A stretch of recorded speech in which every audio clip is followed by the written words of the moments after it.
എന്താ കാവേരി? നിങ്ങൾ ഇവിടെ തന്നെ ഇരിക്കാണോ? അവിടെ എല്ലാവരും കല്യാണത്തെ കുറിച്ച് സംസാരിക്കുവാ. ഏട്ടൻ വർക്ക് ചെയ്യുന്ന കമ്പനിയുടെ ഓഡിറ്റോറിയം ഇല്ലേ, അത് തന്നെ ബുക്ക് ചെയ്യാന്ന് അവര് പറയുന്നേ. അത് മാത്രല്ല, ജ്വല്ലറി എടുക്കാനും പോണം. അതും അവരെ കമ്പനിയിലെ തന്നെ നോക്കാന്നാ പറയുന്നേ. ഏട്ടൻ അവിടുത്തെ സ്റ്റാഫ് ആയതുകൊണ്ട് ഡിസ്കൗണ്ട് കിട്ടല്ലോ. എനിക്ക് കുറച്ച് ചായ എടുക്ക്. ജിത്തേട്ടന് എന്താ പറ്റിയേ? അവള് പോകുന്നേ ഞാൻ ഒട്ടും പ്രതീക്ഷിച്ചില്ല. അമ്മയും അച്ഛനും ഇല്ലാതെ ഇവിടെ ആരും എന്നോട് മിണ്ടുന്നില്ല.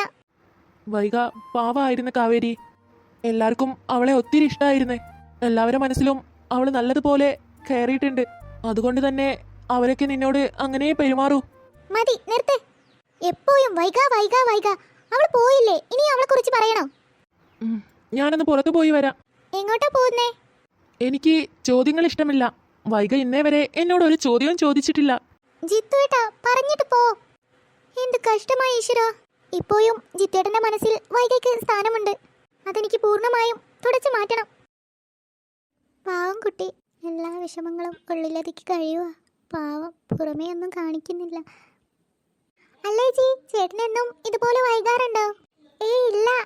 കണ്ണനെ ഉറങ്ങണമെങ്കിൽ അവന്റെ അച്ഛൻ തന്നെ വേണം. അതുകൊണ്ട് എന്നും നേരത്തെ വരാറുണ്ട്. അയ്യേ പൊന്നു, കരയാതെ. അച്ഛൻ ഇപ്പൊ എത്തല്ലോ. ഇവന്റെ അച്ഛനോടുള്ള സ്നേഹം കാണുമ്പോ ഞാനോർക്ക എന്റെ അച്ഛനെ കുറിച്ചാ. അച്ഛൻ മാത്രമേ ഉണ്ടായിരുന്നുള്ളൂ എനിക്ക്. അമ്മയെക്കുറിച്ചുള്ള ഓർമ്മയൊന്നും എനിക്കില്ല. കണ്ണകി എന്ന് പേരിട്ടത് പോലും ആരാന്ന് പോലും എനിക്കറിയത്തില്ല. അച്ഛന് പ്രത്യേകിച്ച് സ്നേഹമൊന്നും എന്നോടുണ്ടായിരുന്നില്ല.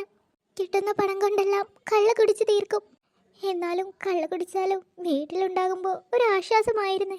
അങ്ങനെ ഒരിക്കൽ അച്ഛൻ പറഞ്ഞ ഒരാളെ ഞാൻ വിവാഹം ചെയ്യേണ്ടി വന്നു.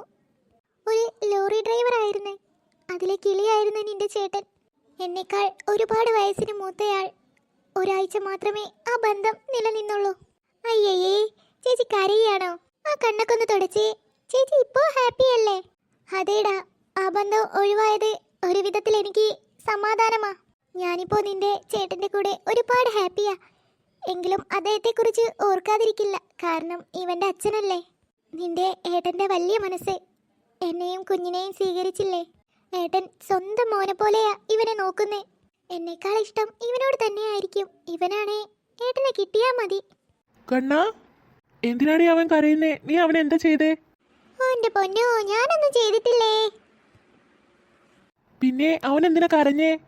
അതിപ്പോ എത്ര ചോദിക്കാൻ എന്തിരിക്കുന്നേ? നിങ്ങൾ വന്നാലല്ലേ അവൻ ഉറങ്ങൂ. ആണോടാ കണ്ണേ, വാ. വൈകു മോളെ, നീ പോയി കിടന്നോ. ശരി ചേച്ചി. അല്ല, ഈ ഷർട്ട് എങ്ങനെ കീറിയേ? എവിടെ? കണ്ണാ, മോനെ റൂമിലേക്ക് പോയിക്കോ, അച്ഛൻ വന്നോളൂ. അമ്മ പറയുന്ന കേക്ക്. ശരി, ഞാൻ ചോദിച്ചത് കേട്ടോ? ആ, അത് പിന്നെ എവിടെയെങ്കിലും കുളത്തി കീറിയതാവും. സത്യം പറ, ഇന്ന് ആരുമായിട്ടാ തല്ലുണ്ടാക്കിയേ? ഓ, നിന്റെ അച്ഛനുമായി. ഒരിക്കലും നന്നാവാൻ കഴിയൂലെന്ന് തീരുമാനിച്ചിറങ്ങിയേക്കുവല്ലേ. എന്തേലും ആയിക്കോ, ഞാൻ ഭക്ഷണം എടുത്തേക്കാം. വന്ന് കുളിച്ച് വല്ലതും കഴിക്കാൻ നോക്കി. കണ്ണകി, ഞാൻ തല്ലിയത് എന്റെ പെങ്ങളെ തനിച്ചാക്കി പോയ അവനെ തന്നെ. എന്റെ പെങ്ങളെ ജീവിതം നശിപ്പിച്ചേ. ജിത്തുവിനെയോ? അതെ, നീ പേടിക്കണ്ട. അവൻ എന്നെ കണ്ടിട്ടില്ല, ഇരുട്ടിലായിരുന്നു. പിന്നെ ഞാൻ മുഖം മറിച്ചിരുന്നു. അത് അവനെ പേടിച്ചിട്ടല്ല, എന്റെ കുഞ്ഞിനെ ആലോചിച്ചിട്ടാ. അതുപോലെ നിങ്ങളെയും. നിങ്ങളെ കുളിച്ച് വരി, ഞാൻ ഭക്ഷണം എടുത്തു വെക്കാം.